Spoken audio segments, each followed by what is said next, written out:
ये आयाती का दूसरा चैप्टर है और हम लोग पढ़ेंगे यहाँ से, ठीक है। तो यहाँ से पढ़ने में the fourth son begged to be forgiven.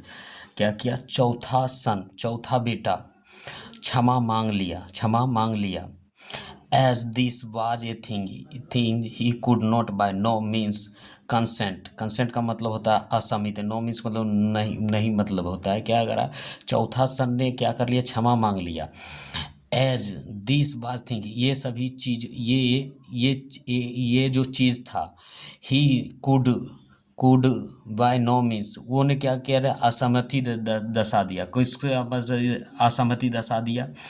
तो ये असहमति दशा दिया आयाती से। चौथा सन के पास गया था, बोला पिताजी मुझे माफ कर दीजिए, मैं ये जो चीज़ है ना, मैं ये वो मतलब मैं ये नहीं कर सकता हूँ, ये दिस वाज, ये मैं नहीं ये कर सकता हूँ, मतलब असहमति जगा दिया। और कहा old man has to seek the help of other event to keep his body clean a most painful flight. करा एक ओल्ड मैन, एक बूढ़ा आदमी क्या करता है? ढूंढता है किसको? मदद करने के लिए, दूसरों को मदद करने के लिए ढूंढता है। सीख मतलब होता है मदद करने के लिए ढूंढता है। एक बूढ़ा व्यक्ति, सीख मतलब होता है ढूंढना या खोजना, कुछ के अदर दूसरों को मदद करने के लिए क्या करता है? एक बूढ़ा व्यक्ति ढूंढता है। Even keep his body clean, और यहाँ तक कि वो क्या करता है? अपने बॉडी को साफ करने के लिए भी दूसरे व्यक्ति को ढूंढता है। ए मेस्टफुल पीटीफुल, ये क्या है? एक सबसे बड़ा क्या है? ये है करुणाजनक, करुणाजनक कष्ट है। प्लाइट का मतलब होता है कष्ट होता है या दुर्दशा है, ये करुणाजनक दुर्दशा है, सो मैं ये नहीं कर सकता हूँ। ये ने चौथा सन ने उसको जवाब दिया। नो मतलब ऐसा नहीं है कि मैं आपसे प्यार नहीं करता, no much he loved his father, मैं अपने आप से मैं बहुत प्यार करता हूँ, अपने पिता से बहुत प्यार करता हूँ, लेकिन मैं ऐसा नहीं कर सकता हूँ। ही कुड नॉट डू इट, मैं ऐसा नहीं कर सकता हूँ, मैं ऐसा नहीं कर सकता हूँ, मैं ये नहीं कर सकता हूँ, है ना। उसके बाद क्या करता है? नंबर 2 में यह आती बाज स्टोक विथ सोरो एट द रिफ्यूजल ऑफ फोर्सन्स। क्या यह आती? स्टोक का मतलब होता है, स्टोक का मतलब होता है यहाँ अटक गया। आयाती स्टोक बाज, आयाती क्या था? अटक गया था। विथ सोरो, दुख के साथ वो क्या किया था? अटक गया था। At at the refusal of the fourth son, चौथे बेटे के इनकार से और दुखों के कारण वो क्या किया था? आयाती जो था अटक गया था, यानी रुक गया था। ही पोज्ड फॉर सम टाइम, कुछ समय के लिए उन्होंने कुछ समय के लिए क्या किया? रुक गया। एंड देन सप्लिकेटेड, और क्या किया? तब सप्लिकेटेड किया। सप्लिकेटेड का मतलब होता है प्रार्थना या याचना करना। तब उन्होंने क्या किया? हिज लास्ट सन, उन्होंने लास्ट यानी अंतिम सन से क्या किया? याचना किया, प्रार्थना किया। Who had never it oppose his wish, उनकी इच्छा के विरुद्ध, उनकी इच्छा के विरुद्ध जो लास्ट सन है वो कभी नहीं जाएगा, है ना, ये नहीं सोचना। और कह रहा है यू मस्ट सेव मी, तुम मुझे अवश्य बचा लोगे, यानी मुझे सुरक्षित कर लोगे।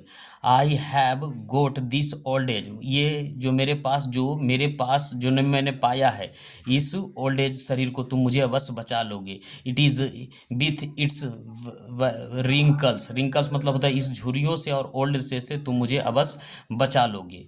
और क्या है? डिविलिटी, और डिविलिटी का मतलब होता है, डिबिलिटी का मतलब होता है दुर्बलता। क्या होता है? दुर्बलता, दुर्बलता से और झुर्रियों से। एंड ग्रे हेयर यानी और सफ़ेद बाल से। एज जैसे, a result of the curse of Shukracharya, Shukracharya के श्राप के परिणाम, जो मेरा बाल सफ़ेद हुआ है, और क्या आया है? जो डिसेबिलिटी आया है, यानी दुर्बलता आया है, झुर्रियाँ आया है, या और ओल्ड एज आया है, इससे मुझे तुम बचा लोगे, ठीक है। और you save me, I can't bear it, मैं इसे पहन नहीं सकता हूँ, मैं इसे पहन नहीं सकता हूँ। क्या क्या नहीं पहन सकता है? जो शुक्राचार्य के श्राप के कारण उसके पास क्या आया है? जो सफ़ेद बाल आया है, दुर्बलता आया है, रिंकलिंग्स धुरियाँ आया है और ओल्ड एज आया है, मैं इसे मतलब नहीं पहन सकता हूँ, मैं इसे पहन नहीं, बियर मतलब होता है पहनना, I can not bear it, मैं इसे नहीं पहन सकता। इफ़ यू, अगर तुम टेक अप, अरे ले लेते हो, अब तुम इसे ले सकते हो, ओल्ड एज को ले सकते हो, योर सेल्फ, तुम अपने ऊपर, दीज इम इम इमो इनमोफेर्मिटीज, और ये दुर्बलता को ले लेते हो अपने ऊपर, अगर तुम अपने ऊपर इस दुर्बलता को ले लेते हो, आई शैल इंजॉय लाइफ, मैं क्या करूँगा? मैं इस लाइफ को इंजॉय करूँगा, यानी आनंद में बिताऊंगा, फॉर जस्ट वाइल, कुछ समय के लिए, मोर, कुछ समय के लिए, मोर, ज़्यादा, and then give you back, और कुछ समय के लिए मैं इंजॉय करूँगा और तुम्हारा ये शरीर है क्या करूँगा, फिर आपको, मतलब बेटे से कह रहा है मैं ये बैक यू, मैं तुम्हें दे दूंगा, योर फोर्थ, योर यूथ, और तुम्हारी जवानी को दे दूंगा, and resume my old age and all it's सोरो, और क्या कह रहा है, फिर मैं अपना क्या करूँ, फिर दोबारा से रिज्यूम कर लो, दोबारा से क्या करूँ, मैं ओल्ड एज ले लूँगा, और उस सारे दुखों को, इस सारे दुखों को मैं ले लूँगा, ठीक है, फिर से मैं दोबारा युद्ध करूँगा। कहने का मतलब है कि तुम दे दो और कुछ समय के लिए मैं ले लूँ। और उसके बाद इसका नाम है Piru, do not refuse as your elder brothers have done, जैसा ने सभी ने, बेटे ने क्या किया, सबको इनकार कर दिया बुढ़ापा लेने के लिए, लेकिन ये पेरू जो है सभी भाइयों की तरह ये ऐसा नहीं किया। पीरू द यंगेस्ट सन, तो पीरू जो था सबसे छोटा बेटा था, पीरू यंगेस्ट मतलब होता सबसे छोटा बेटा था। मूव्ड बाय फैलियल लव, फैलियल मतलब होता है पुत्र प्रेम, उसका क्या हो गया, प्रभावित किया, पुत्र प्रेम उससे प्रभावित किया, किसको कर गया, कि जंग से पीरू को प्रभावित किया, और सेड कहा, फादर आई ग्रेडली फादर, पिताजी, ग्रेडली का मतलब होता है खुशी खुशी, गिव यू माई यूथ, पिताजी मैं खुशी से अपना ये जो शरीर है, मतलब जवानी है, मैं दे दूंगा, एंड और रिलीफ यू, और आपको मैं राहत दिलाऊंगा, ऑफ सोरो, इस दुखी से मैं आपको राहत दिलाऊंगा, ऑफ ओल्ड एज, है ना, and the cares of a state, मैं क्या करूँगा, केयर मतलब होता है परवाह करूँगा, इस मतलब ध्यान रखूँगा स्टेट को, और मैं इसे अपना ओल्ड एज आपको दे दूंगा, ओल्ड एज ले लूँगा, आपका सारा दुखी ले लूँगा, और आपको सारा चीज़ क्या करूँगा, राहत दूंगा, है ना। तो ये मैं कह रहा, मैं खुशी खुशी से आपका अपना जवानी दे दूंगा, और ये सारा दुख से और ओल्ड एज से और एक राज को क्या करूँगा, पूरा ध्यान रखूँगा। बी हैप्पी, और क्या करूँगा, खुश, हैरिंग, वो क्या हो गया, आयाती खुश हो गया, यह सुनकर, बी हैप्पी, आयाती खुश हो गया, हैरिंग दिस, बट यह शब्द सुनकर आयाती खुश हो गया। याति बिकम ए यूथ, याति क्या बन गया, अब एक जवान बन गया। अब पीरू, पीरू हु एक्सेप्टेड द ओल्ड, पीरू क्या किया, एक्सेप्ट कर लिया, एक्सेप्ट का मतलब होता है स्वीकार कर लिया, क्या, बुढ़ापे को स्वीकार कर लिया, ऑफ हिज फादर, वो अपना पिताजी का जो बुढ़ापा था वो स्वीकार कर लिया, और वो अपना वो जवानी दे दिया। रूल्ड द किंगडम, और क्या किया, रूल्ड किंगडम यानी शासन किया, क्या, पूरे साम्राज्य पर, एंड इक्वायर ग्रेट रेनवर्ड, और इक्वायर यानी हासिल किया, महानता को आपने हासिल किया, उसने रूल किया और महानता को हासिल किया। अब यहाँ फिर आयाती इंजॉयड लाइफ, आयाती क्या किया, इंजॉय किया, आनंद लिया, क्या, लाइफ को, फॉर ए लॉन्ग टाइम, लंबे समय के लिए उन्होंने जीवन का आनंद लिया, एंड नॉट सेटिस्फाई, और वह संतुष्ट नहीं हुआ। बेंट लेटर, उसके बाद वो कहाँ गया, उसके बाद वो गया द गार्डन ऑफ कुबेर का गार्डन, उसके बाद वो कुबेर का गार्डन गया। एंड मतलब और, स्पेंड मतलब बिताया, मेनी ईयर्स कई साल वहाँ वो बिताया, विथ एन अप्सरा मेडन क्या क्या, कुंवारियों लड़कियों के साथ उसने कई साल बिताया, और वहाँ से क्या किया, कुबेर का गार्डन गया, वहाँ बिताया गया। आफ्टर लॉन्ग ईयर, कई सालों के, आफ्टर लॉन्ग ईयर, लंबे वर्षों के बाद, स्पेंड इन वैन, ये सब लंबे समय बिताने के बाद उसका क्या, इन वैन का मतलब व्यर्थ हो गया, क्या है, एफर्ट मतलब कोशिश, उसकी सारी कोशिश क्या हो गया, लंबे समय बिताने के बाद उसका क्या हो गया, सारी कोशिश व्यर्थ हो गया। To quench desire of indulgence, उनकी जो क्या कर रहा है कि एफर्ट कोर्सिस इक्वार बुझाना, यानी जो इच्छा का जो इंडल्स मतलब प्रवृत्ति, इच्छा का जो प्रवृत्ति है ना बुझने वाली प्रवृत्ति है, और वो नहीं बुझा है ना, वो नहीं बुझा मतलब इच्छा का उसका कभी भी अंत नहीं हुआ, यानी क्वेंस मतलब बुझाना। इच्छा जो इच्छा है, डिजायर मतलब इच्छा है, जो इच्छा की प्रवृत्ति है वो कभी ना बुझने वाली है, और वो सारा चीज व्यर्थ गया। वो कई साल क्या रहा, कुबेर धन में रहा, कई कुमारी साथ लड़कियों के अप्सराओं के साथ भी बिताया, लेकिन वो कई साल बिताया, लेकिन उसका सारा विजय व्यर्थ गया है ना।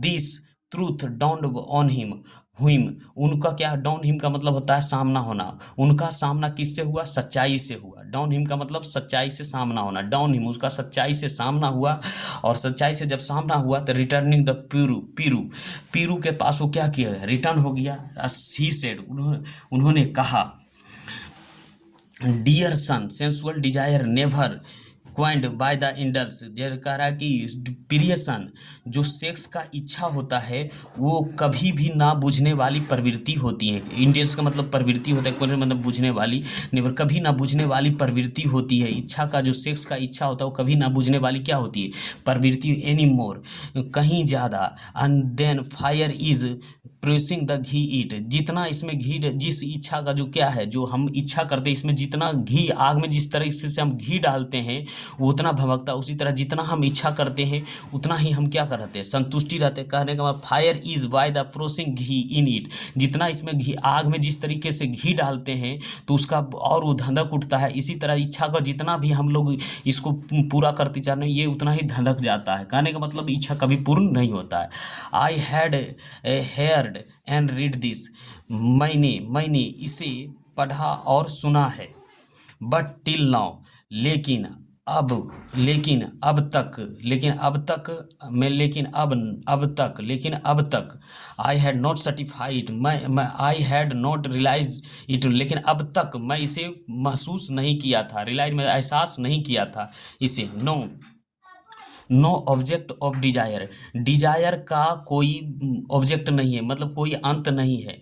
कॉर्न मतलब खान पियन, गोल्ड, केटल और वुमेन। तो देखिए जो इस चीज़ डिजायर का कोई अंत नहीं है, किससे, खाना पीना से भी अंत नहीं होगा, सोना चांदी से भी नहीं, गोल्ड मतलब सोना, केटल मतलब पशु पक्षी, वुमेन औरत से कभी भी इस सब का इच्छा पूर्ण नहीं होता है ना। और उसके बाद नथिंग मतलब कुछ नहीं, can never satisfy by desire, तो इच्छा कभी भी संतुष्टि नहीं बना सकता है। एक आदमी का जो इच्छा होता है वो कभी संतुष्ट नहीं हो सकता है, नहीं हो सकता। वी कैन रीच पीस, हम लोग पहुंच सकते हैं कहाँ, शांति तक। ओनली ए मेंटल पोज, और किससे पोज से, मतलब मानसिक पोज से। बिहाइंड द लाइक और डिसलाइक, हम लोग क्या कर सकते हैं, पसंद और नापसंद को क्या कर सकते हैं, पोज बिहाइंड का मतलब होता है उसमें अंतर करके अब मेंटल सुख तक हम लोग पहुंच सकते हैं। Such is a state of ब्राह्मण, ये क्या है, ऐसा ही ब्राह्मण का राज्य है। टेक बैक योर यूथ, तुम अपनी जवानी ले लो एंड रूल द किंगडम, और क्या करो, इस राज सम्राट पर क्या करो, राज करो, वाइजली एकदम बुद्धिपूर्वक, एंड वेल और अच्छे तरीके से, ठीक है। तो द वेक योर यूथ, तुम अपनी जवानी ले लो, एंड रूल द किंगडम, क्या सम्राट पर राज करो, और बुद्धिपूर्वक और बेल और अच्छी तरीके से। और दिस विथ दिस वर्ड, ये आती बैक हिज ओल्ड एज, इस शब्दों के साथ, इन सभी शब्दों के साथ आयाती क्या किया, बैक ले लिया अपने ओल्ड एज को, यानी बूढ़ा हो गया, पीरू क्या हो गया, जवान हो गया। पीरू हु